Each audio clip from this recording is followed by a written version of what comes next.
همونطور که دیروز هم گفتیم رمضان ماه قرآنه. رمضان ماه قرآن است.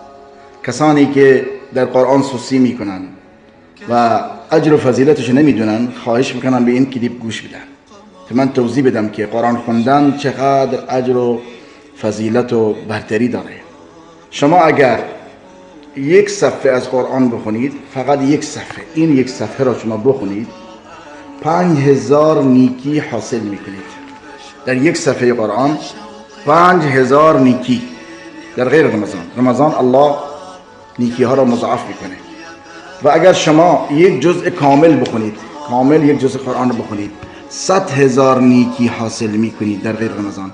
اگر ختم کامل قرآن تموم بکنید 3 میلیون حسنه به پاداش حاصل میکنید. 3 میلیون.